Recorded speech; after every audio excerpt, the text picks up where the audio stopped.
Hey, this is Ian Scotto, radio host, radio producer. You guys might know me from SOFREP Radio, Appetite for Distortion, Sirius XM, and a lot of other things. And you're listening to The Break It Down Show with John and Pete. And now, The Break It Down Show with John and Pete.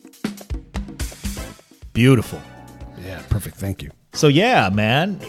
Ian, thanks for joining us today. Just for our listeners, you're an award-winning radio producer. You've done a bunch of things. You got your degree in radio broadcasting from Hofstra, so you've got the credentials. But the interesting thing that we like about you is all the stuff that you're currently doing. SOFREP Radio, Appetite for Distortion, and shit, it's a lot of fun. I sure as hell want to talk about Appetite for Distortion. Yeah, man. You know what you're doing is you're on radio doing a bunch of masculine shit that we enjoy. Yeah, no, it's cool. I mean, I have my job that I do every day at Sirius XM, where I'm really more of a behind-the-scenes guy. I get to work on Andrew Wilkow's show and Senator Bill Bradley's show, which I produce. And then I'm, doing these two podcasts kind of on the side. One is Appetite for Distortion, a little bit more of a hobby, and SOFREP Radio is like, my side gig.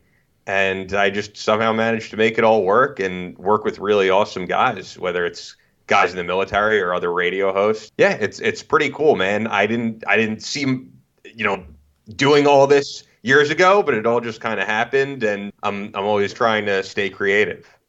How did it all fall into place, man? I mean, take yourself out of, I guess, your emergence from Hofstra. You're about to hit the ground running. What comes first in your radio career? It's actually, believe it or not, while I was at Hofstra, I was on WRHU, Radio Hofstra University, Fangoria magazine, which, I don't know, are you guys familiar with Fangoria? Yeah, is it still around? Yeah. So for the listeners, they're a horror magazine. They're like, kind of the horror magazine for fans of the genre. And they were starting a radio show with Dee Snyder, who most of you guys probably know from Twisted Sister. And Debbie Rochon, who's an actress. She's in a lot of the trauma movies and that type of thing.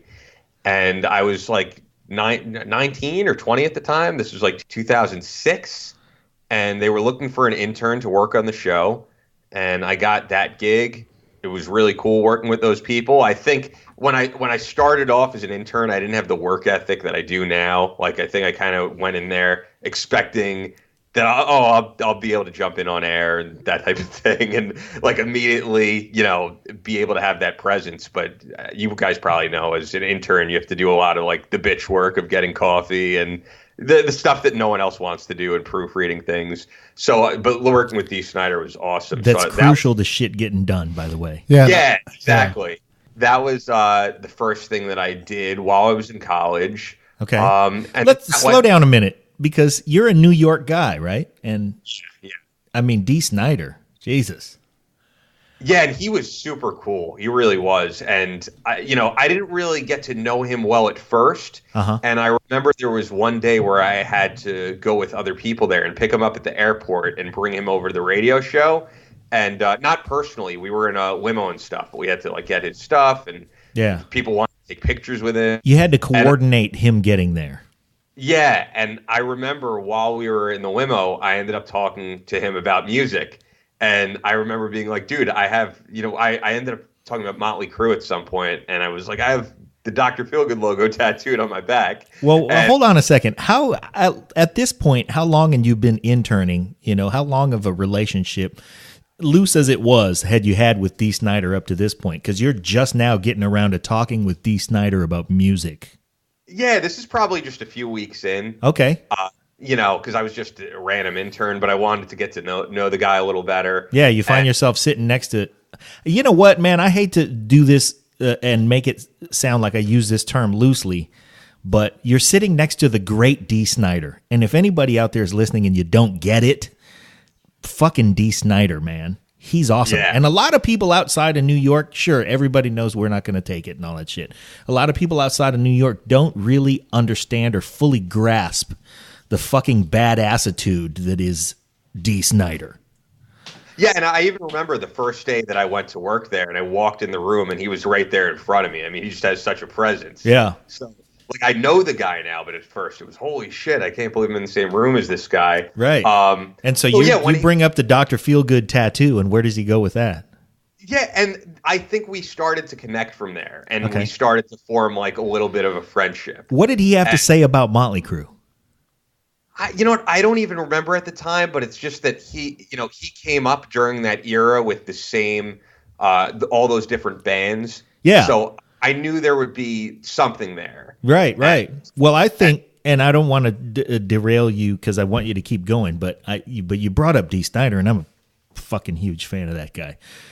I didn't love We're Not Gonna Take. I liked it as much as anybody else who's our age and grew up and saw it on MTV and shit. But what I found out later about Dee Snyder was not only did he come up in the era of Motley Crue, but that they sort of had similar trajectories in that their entire thing was groundswell.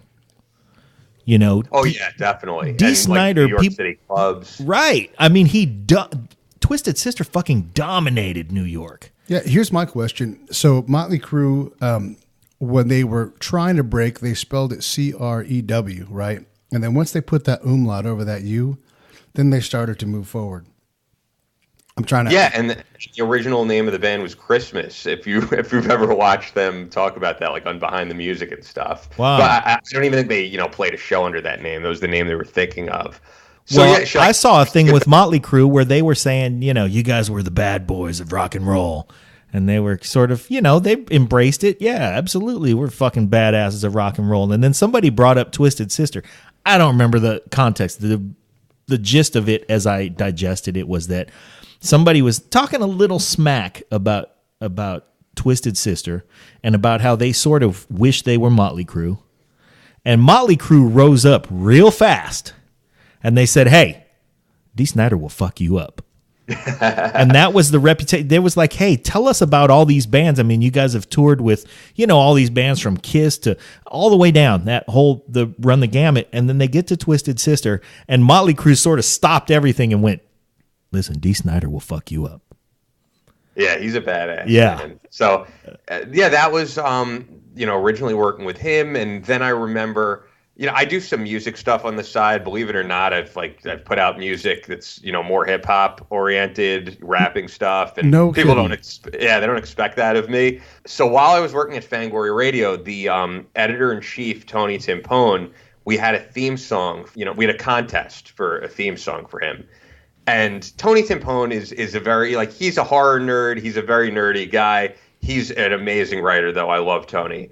I remember the people I worked with, they knew that I did this rap stuff on the side, and they were like, yo, why don't you make a song for Tony Timpone? And I think they assumed it was going to be terrible, but I just was like, fuck it. I'm going to do a song that's as gangster as possible, just as, ironic as it could be for Tony. And everybody kind of dug it, and I think regardless of me working there, people responded to it.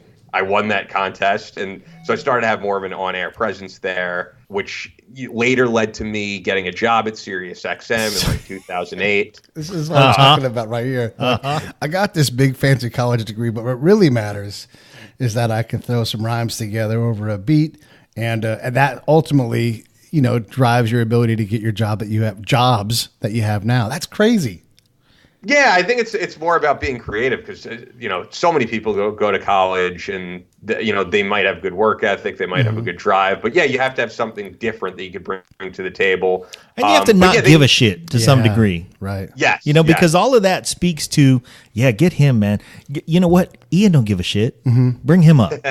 Yeah, he'll do it. He doesn't care. Yeah, he'll try this. He'll try this. Actually, before we started recording, if anybody had the ability to listen and they would have heard John and I freestyling, so we were talking about the merengue and the beats and the clave and all the different things that go into Latin music, and we were, I was going.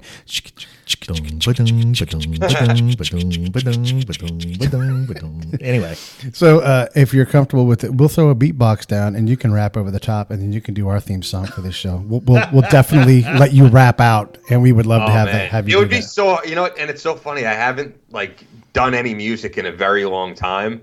I think I would embarrass myself at this point. Well, we got plenty else to talk about. Also, that's true. Yeah. So anyway, we're leaving off here at you're in intern and you're working with Dee Snyder. And then who was the other person you brought up? Because now it just skipped my mind. Debbie Rochon. Debbie Rochon. And you said she was in a lot of trauma pictures?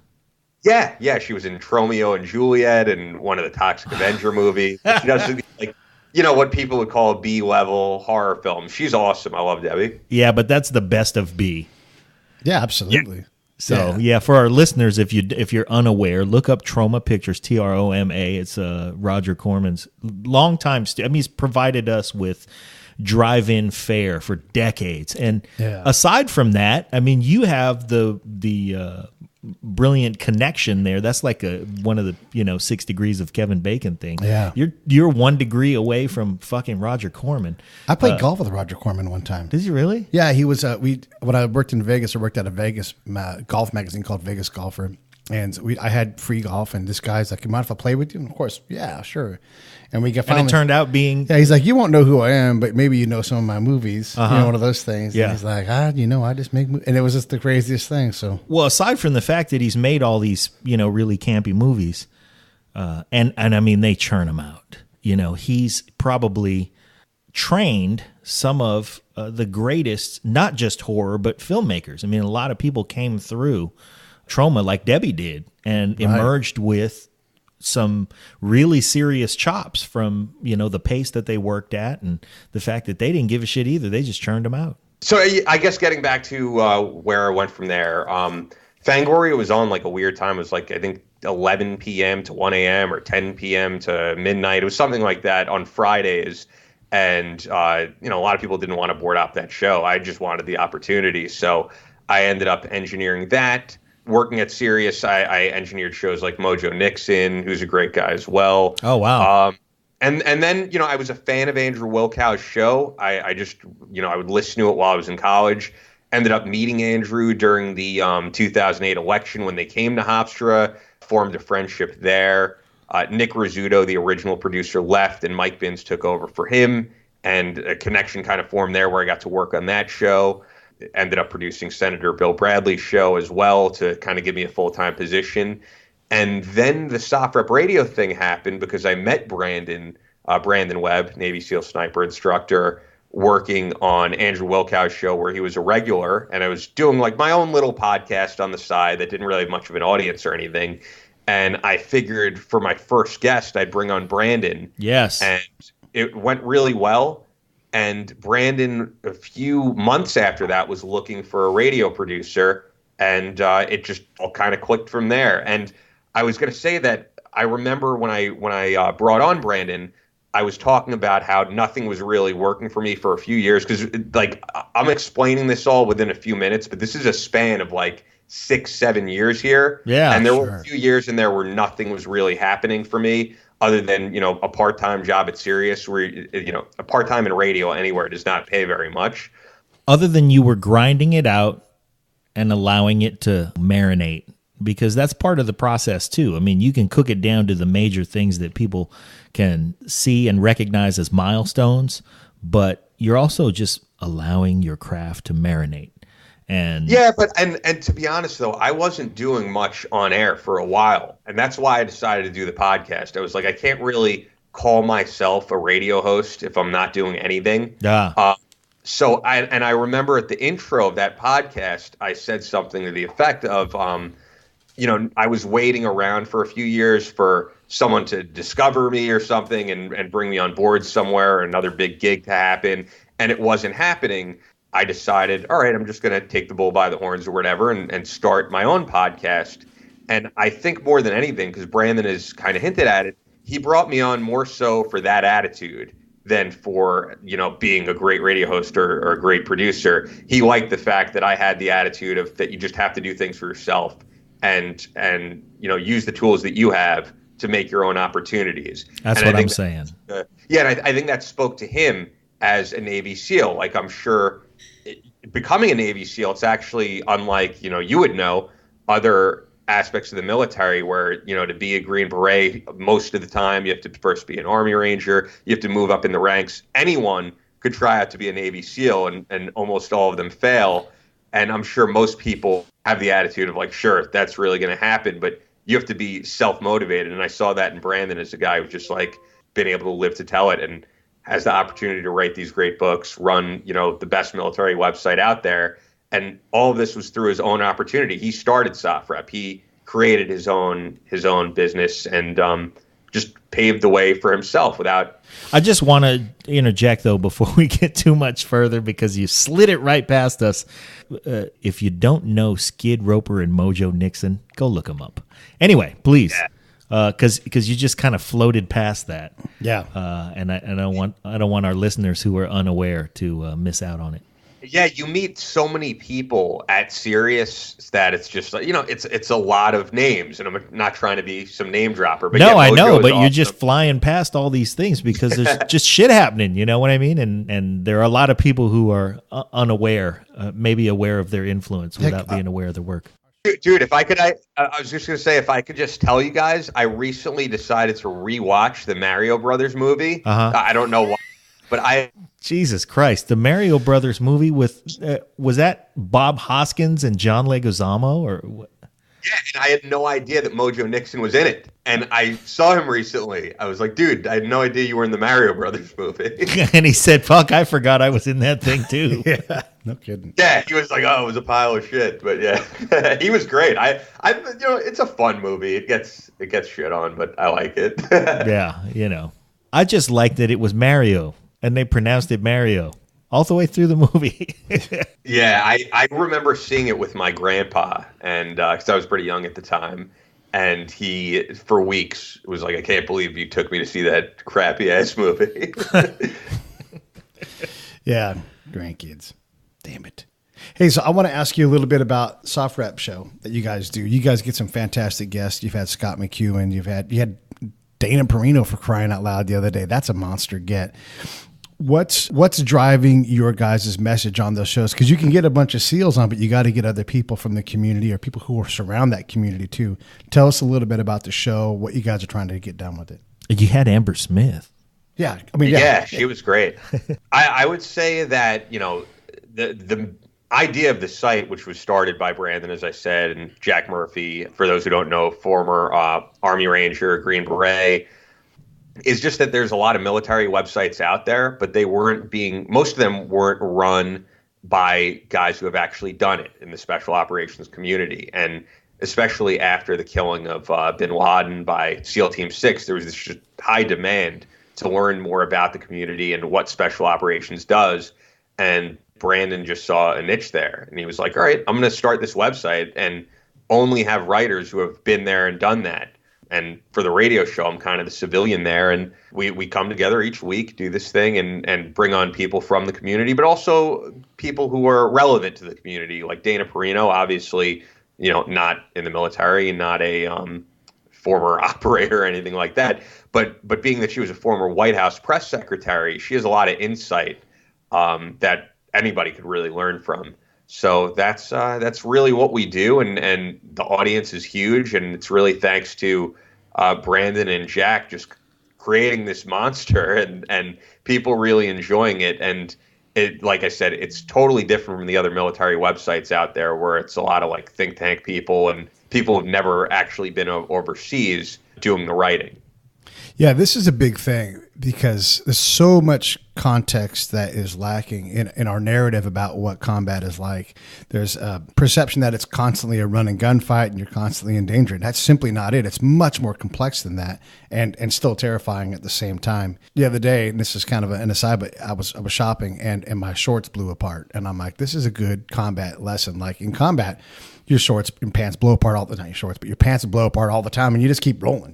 That's not a thing you have time to concern yourself with because you're on this patrol. But in the civilian world, Pete, unfortunately for everybody in Walmart at the time, yeah, was unconcerned. Yeah, I'm like, I'm shopping right now. I got bigger things to do. I'm not going to stop and go. He had to finish getting toothpaste with his ass out. I got things to do. But in the civilian world, if your pants blow out, you're like, oh my God, I'm traumatized, and I need to, console myself. You still need toothpaste. Right, yeah, exactly. I still got shit to do. I got a gift bag to make. these kind of things. And hey, who doesn't want a gift bag made with someone's pants blown apart? Yeah, I'm a good gift bag maker. But these lessons, these contextual things that are lacking to get that perspective. Everything Pete's good at, he's better with his pants blown apart. Sorry. Just still paying the bills. Yeah. That's one of the reasons why we do our end of the show too. You know, we get the people on that I know from my circle that, like Johnny Walker. No one knows. I don't know if you've had Johnny Walker on your show. If not, we'll set that up because you need. No, we haven't had him on. He'd be great to have on. I do know his story. Johnny Walker, and I don't say this lightly, Johnny Walker is a legend in the SEAL world. Oh, yeah. And nobody knows, and hardly any, he's been on a nationwide tour, right? This is exactly why why we have these shows. He's been on a nationwide tour about his book, and Mike Huckabee didn't get him right. You know, the Today Show or whoever else, they don't get him because it's just such an impossible story to understand. It takes many shows to get it figured out. So Johnny has been my interpreter. I got him from the SEALs and gave him back to the SEALs. It's such, it's such a fantastic tale to have his perspective on everything that if we don't tell those stories, then we don't know who this guy is, and it'll blow your mind. So you have to have the ability to get the no shit people that are on the ground really doing these things, operators, pilots, all the different people that do the crazy ass things, so you can see that it's not just a gunfight. It's completely harder and more complex than that. So I thank you guys for making that voice happen. We definitely trying to do the same thing here. Thank you, man. Yeah, I think it's important that there's several podcasts doing that. But that content's not for everybody, and That's I true. think that's why, you know, the big providers haven't done something like that. And I think that they probably understand on many levels that they're not going to get it right. So it really does take, like you said, the no shit operators to sit down and really talk about it. And the thing is, it's fascinating, but it has to be genuine. Well, the other thing is to have this kind of show, you have to have, you guys have had Drago on your show. Is that right? Oh yeah. He's a good friend of Brandon's who served with him. This is a guy that goes by one name, you know? Right. And when you understand Drago's story, you'll understand why. Like his story, again, it's impossible, but Drago's not going to come on your show. He's not going to come on. Look, we've been close to getting him in the past, and it's hard to get that dude because these guys. Oh, he'd come on. I'm sure he'd come on. I know he would, but we had to earn it. You know, he'd come on. Yeah, he will, but we have to earn it. Like, you don't just show up and say, "We want you, Drago." Like, it's like you've got to be introduced in it. And I'm not a name in the SEAL community, but I'm not unknown. It's just you've got to have that level of, you have to have that bona fides where it's like, yeah, I can be on that show. They're legit. They're not, they're not going to bullshit you. Exactly. Yeah. Yeah, what's your what is your military background? You were telling me a little bit, but I don't think I caught everything that you've done. Yeah, you blew me off. He shat his pants a couple times. That counts for something. I'm in Johnny's book, but I was a counterintelligence agent, and then I did a lot of stuff on the civilian side, talking to the locals and kind of matching what the military State Department were trying to do with what the reality was on the ground. So I worked with a lot of SEALs. I worked with a lot of trigger puller operator type guys in general, because they get that it's not just a gunfight that you have to do. You've got to, if you're going to create stability, at some point, stability has to be part of what you're driving, as opposed to kinetic lethal activity. So I've got 1,000 missions outside of the wire, thousands of interviews with locals, and then a lot of time influencing us on our end to be less us and to allow them to be more like them, and kind of find a middle ground. So those stories come out, but I don't tell the story. Like, I listened to your guys' show today talking about, you guys had that question about tunnel fighting and where people learn that stuff. And that stuff is great. But if you were to take all the combat and you were to measure it and put it on a pie chart, you couldn't see the sliver that involves cave and tunnel fighting. It's just such a tiny portion of what has to happen that there are so many more things that are much more important on the combat missions themselves are so impossible to get right that someone who fights in caves, that's interesting and neat and plays great in a video game, but that's 0.5% of what you have to be able to do well. And this is what makes special operators in general, all those tier one guys great, is you can put them in any impossible situation, and the impossibility, it just doesn't bother them. The next guy we're going to interview is a guy named He's writing a book with Jim DeFelice, and his last name is Castro. He's blind and still active on the Special Forces. Yeah, Yvonne Castro. Wow. Yeah, Yvonne Castro. Life is too. That's insane. It's too easy for him. Life is. He's like, I'm going to. I should be dead, and I should not be recovered. So how about I go run the Army 10-miler? Like, you don't have any eyes. Your lungs are okay. See you later. We'll see you in a couple hours. And he goes out and he runs at a world-class level. He goes to the South Pole. So these guys do impossible things, and that's much more interesting to me than tunnel fighting or some kind of very specific, like, yes, there is a mountaineering school, and yes, it involves skiing, but how do you sit in front of a sheikh and break goat bread with him, and get somewhere good? John and Pete. Hey, everybody, if you like the Break It Down show, I can dig it. And of course you do. of course you do, hit that subscribe button. John and Pete. It helps us out. Say what? Hey, if you're going to like the show on Facebook or on Twitter, it helps us out if you share the show so people can learn about it. So liking it is great. Sharing is even better. Let's do some spy stuff. Yeah, just Let's sneak get in all there. our friends' phones and have them subscribe to the Break It Down show. Do it. Subscribe. Listen to the show. If you love the show, tell 5 of your friends. Or if you hate the show, tell 5 of your friends. Yeah, that's like I don't know if you're familiar with Joe Kapaszewski. He lost his leg in combat and then went right back into combat. And I think people have asked him, like, oh, do you have this fear of, something happening to your, to that leg again or your other leg? And he almost sees it as an advantage. He's like, well, they could just reattach, that leg if something were to ever happen. Right. But like, that's the badass mentality of these guys. Like, losing a leg, if I've ever heard of any excuse to be done with combat and go back to civilian life, that's it. And, to just want to get right back in the action, it's something I can't fathom and the average person can't. Yeah, it's what makes our shows really great. The whole programming of running towards contact. Oh, you're shooting? Let me close the gap. Close with and destroy the enemy is not something that we say with any real knowledge in the civilian world. You might use those terms in your boardroom and say, we're going to close with and destroy the enemy and gather market share. But no shit, when someone's got a recoilless rifle doing a complex attack on your position, and with small arms, that shit's terrifying. And those guys do absolutely flat out run with and get to getting. I love these stories. So you must have been able to, as a guy from the outside, start to pull these strings together to understand what it takes to do these things. What kind of things have just really sat with you and you thought, man, I just never even realized that these lessons or these events or these things, what are those things that you've pulled out from this experience that you've had in hearing all these stories? I would say that story of Joe Kapaszewski really stood out to me. When we've had guys like Dan Gordon, who we've had on the podcast, who was a sniper in the IDF, and then he became a member of the Purple Berets, which is what they're called in Israel. Like at the oldest age possible, he's the oldest person to ever go through that. And his experience with the tunnels, getting back to that subject in Israel, like just stories like that, stories like Brandon's and Jack's, all of them really speak to me. And it's, as someone who hasn't served in the military, they're all very inspiring and all have an element that you could use in your own life.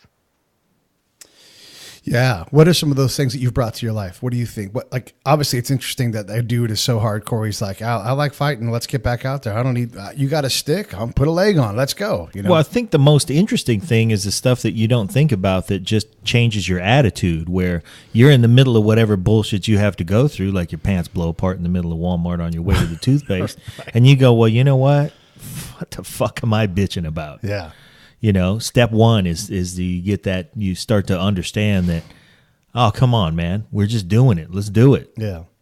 Yeah, I remember one that stands out to me, and this is before I ever did the podcast, but when I heard about First Lieutenant Michael Behenna, who was in the Army, he was, he killed the terrorist, and there was a lot of discrepancy as to what went on, and he basically served time in Fort Leavenworth for, what many saw, and I saw as him doing his job. I remember there was a big outcry to free this guy, and I donated to him, and I was wearing the wristband while he was in Fort Leavenworth of, free First Lieutenant Michael Behenna. I met Lieutenant Colonel Alan West, also congressman, while I was working on Will Cow at Sirius. And I remember after he did the interview, I went to shake his hand, and he looked at my wrist, and he saw that I was wearing that wristband. He was like, hey, nice wristband. And he was wearing the exact same thing. And I think so many people were inspired by this story, and it definitely was something I brought into my life of, like, whenever things were going crappy, it was nothing that could even remotely compare to being put in a military prison for what you saw as doing your job and killing terrorists. And when I got to interview him on the show with Jack and he was free, it was just a total honor. And just to get to tell him, not face to face, but through Skype, like we're doing, that thanks to your story, it got me through a lot of tough times.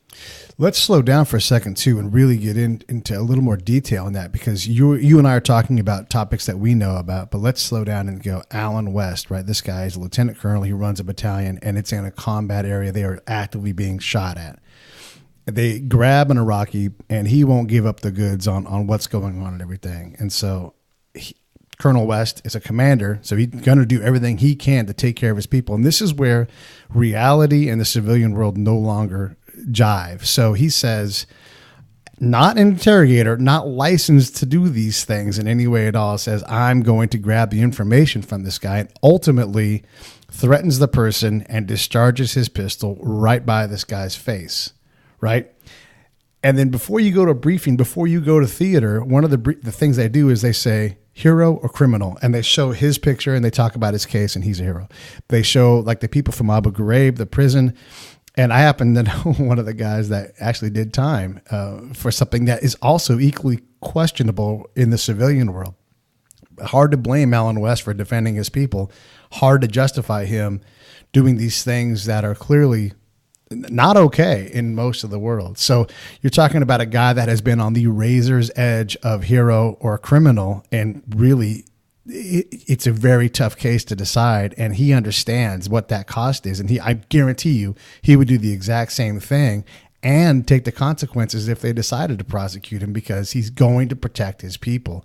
Those lessons, it's impossible to get unless you've been in that situation where life and death of somebody else, as well as your own life and death, are on the line. Like things like blown out pants just don't matter. So when these guys who get these cases, we had one with Scott McEwen, and the guy's name escapes me right now, but he had a similar thing where he was the lieutenant. He's 23 or 24 years old on the ground in a combat situation. And he says, pull the trigger on these guys because they're approaching the patrol. They look like they could be Taliban. I don't know if they're armed or not. He's in jail right now. Turns out those guys were Taliban. They were armed. So they were a threat to that patrol, still in jail.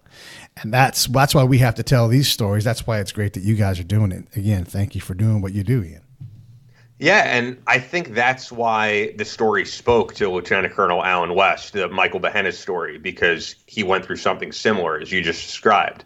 You're going to really sympathize with someone in that same scenario. So, yeah, just like, I posted recently, actually, in my gym's Facebook, how I see people at the gym who are amputees, people who are mothers of young children. And although I can't relate to their situation, it's inspiring. It's inspiring to see someone who's an amputee that manages to stay in incredible shape. I think anybody who's great at what they do could be inspiring to you. Whether it's like when I got to see Eddie Van Halen over the summer play with Van Halen, I was like, man, this is amazing to see. So whether you're someone who's great at, on the battlefield or just at your art, your profession, it's something you could take into your own life and use that as inspiration to be great at whatever it is that you strive for. I had a different reaction to seeing Eddie Van Halen. I had the reaction of, holy shit, yeah. I will never do anything as good. The thing that I loved about this Van Halen, I don't want to derail the conversation away from everybody finding their own greatness, but it is, similarly, I would say, for years, Eddie Van Halen was the guy who would sometimes in live shows, he would turn around so you wouldn't see what he was doing. And he didn't want it early on in his career for people to steal from him. So he'd try to hide. He'd do things to conceal finger motions so you couldn't tell what he was really doing. And now he's like, point that camera right at me. We've got this screen behind the band on stage that's 150 feet wide and 47 feet tall. Yeah, man. And I want you to get a close-up of my hands because I dare a motherfucker to try this. Yeah, you don't understand unless you've seen him live. And he's reached that point in his greatness where he's like, come get it. But yeah, I think that's... You want to try it out? People who take their craft seriously, no matter what it is, find inspiration in different things every day. And it's all about the outlook of life and how you look at things. I once was in Anaheim, California, and I wandered into a Days Inn bar. It was a bar at the Days Inn, Anaheim, next to the Anaheim Convention Center. And on stage in the Days Inn bar was Eddie Van Halen and Alan Holdsworth. No shit. And they were you just wander into the bar. There's Eddie Van Halen and Alan Holdsworth. And at the time, they were this was in the early 90s. And on stage with them happened to be Chuck Morris, who was the drummer in the Arsenio Hall band when the Arsenio Hall show was huge, and John B. Williams, who was the big black bass player in that band. They were just jamming in the Days Inn in Anaheim and just murdering shit. And if you were lucky enough to be one of the 31 people in the room, if you could pick your agape mouth off of if you could lift your jaw from the ground, awesome, man. You would see that'd be awesome to see. These guys were just fucking horsing around. And they were, and it was just it really was, it was mind-blowing. And then later on, I had read an interview with Alan Holdsworth where he was talking. They asked him about his association with Eddie Van Halen because, they don't record stuff together, but they are good friends and at the top of their game.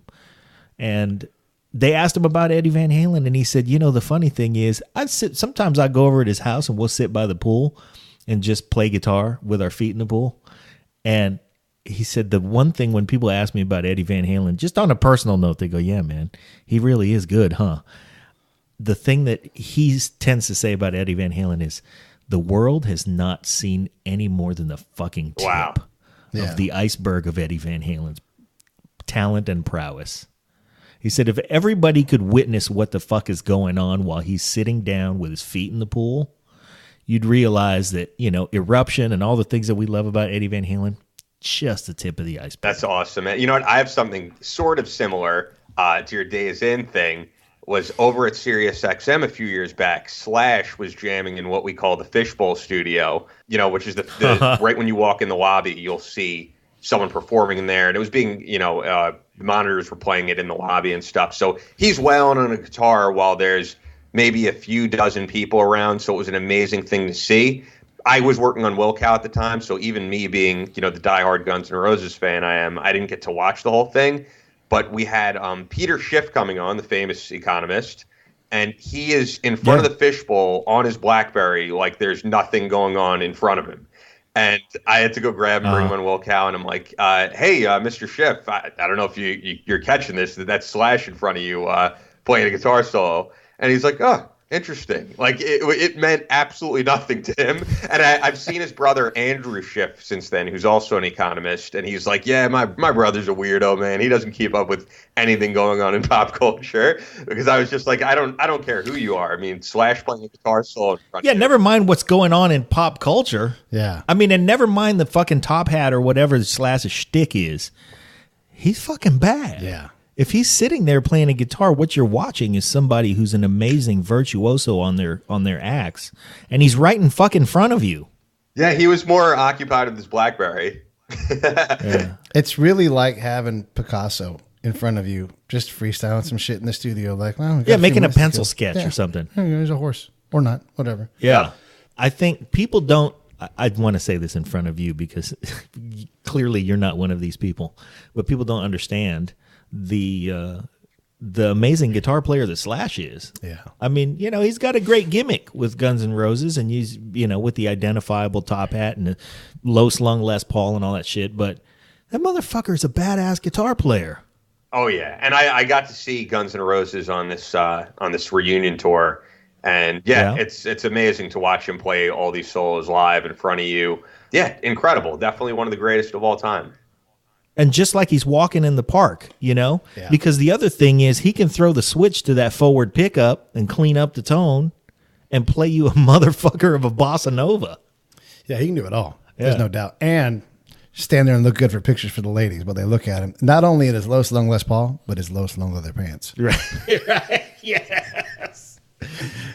Not even trying hard. Not Just even do it. trying. That's just what he does. Yeah, man. What do you guys got coming up over there at SOFREP? Like who's coming up? What guests are you excited about? Who are you chasing?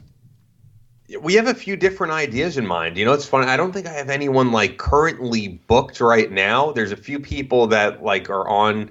Well, Jack Murphy is in Syria, and he just got to interview Bashir al-Assad, the president of Syria. Holy shit. Best mustache That's the big in the thing. World Leader Club. Yeah, that's huge. That's the big thing that we're focused on at SOFREP. So I'm sure we will get in depth about that on the next show. I mean, he's not only a world leader, but currently he's a world leader who would be in a lot of people's crosshairs. Oh, yeah. Yeah. Oh, yeah. And Jack, he went on WellCow today and talked about it a little bit. And this is the first interview he's done since. And he was in a room with him and maybe like 5 other guys and got to personally talk to him. Wow, that's huge. That is huge. Yeah, that's exciting. Because I want to know what that guy's thinking. He's trying to run a country. No shit. What the fuck are you thinking? Yeah, exactly. And you've got the world's attention. Like you are one of the hottest spots in the world right now. Everybody is looking at what you're doing. And like you said, gunning for him. Yeah, and Jack is a relatively non-interventionist guy. And so he expressed on WellCow that he thinks the option to Bashir al-Assad is definitely a lot worse. And the idea that, we need to topple this regime and have a regime change and, do more intervention is going to do a lot more harm. And, he feels could prop up like a Syrian ISIS. So that was the gist of what I got from him. Well, that's the guys that go on the ground. Not all of us agree, but the guys that go on the ground and do the hardest work, I'll tell you right now, we have no business toppling regimes because we don't have the ability to control for our own success because we don't give a fuck about the details that happen on the ground.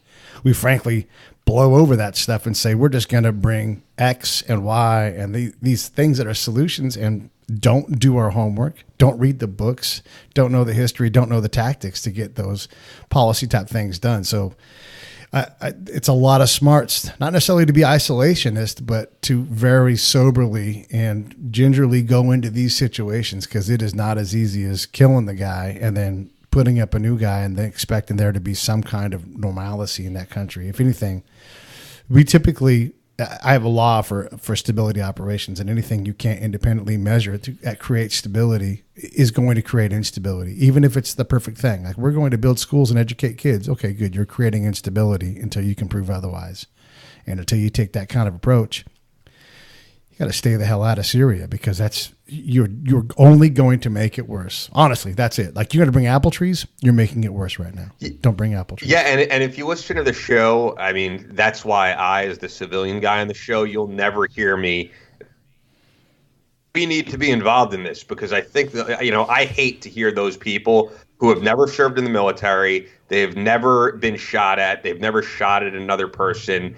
And, if you're going to be pounding on the desk that we need to go to war, you damn well better go there. I leave it to the experts to make those calls. Yeah, and rightfully so. I mean, I've been with embedded reporters and I always offer myself up to them because that's what you're supposed to do. And 1, never had a reporter take me up on it. 2, I always read their stuff afterwards. They always miss the story. They tell the story that sells the soap and the butter and the Cadillacs, that kind of thing. And I respect that. That's part of the thing. But they have no clue as to what is going on around them because they haven't been there long. Even if you embed, you just don't know all the different things that are going. There's so much reading between the lines that you have to do. And you have to be a guy like Nate Boyer or any of these other guys that are great at telling these stories.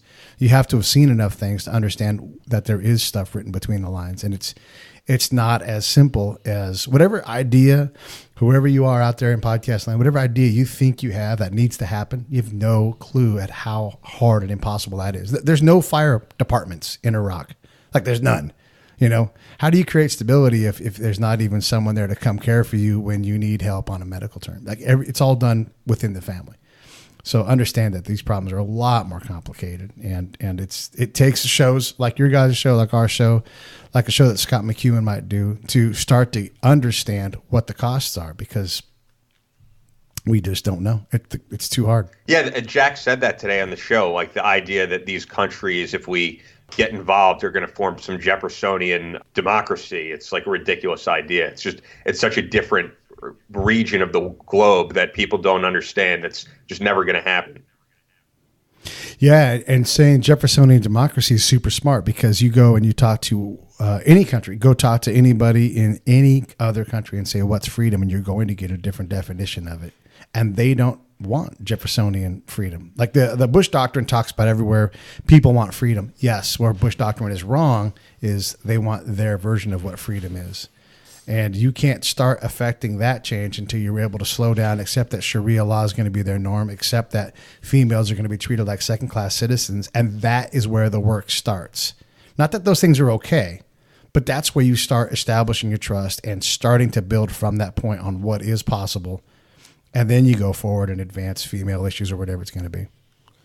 How about Appetite? What are you guys looking forward to there? Well, we just put up a show today. Was it the Charlie Benante show?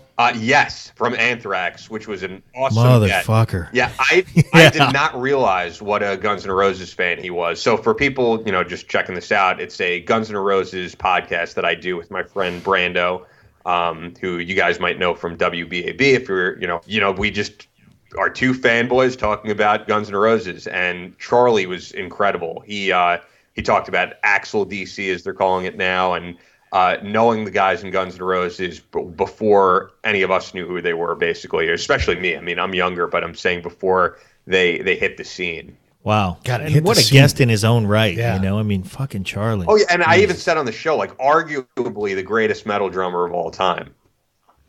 Oh, yeah, absolutely. He's in the conversation. I mean, there are a lot of guys who could line up for that fight, but Charlie Benante certainly is one of them. Oh, absolutely. Yeah. Fuck. He's in the ring with fresh legs, too. Yeah, I'm picking Dave Lombardo from Slayer. That's my favorite. There's nothing wrong with that either. Yeah. We've had a lot of musicians on the show, so we're fortunate to get to know a lot of these guys, too. And they're all equally incredible. And the thing that always strikes me They're not all equally incredible.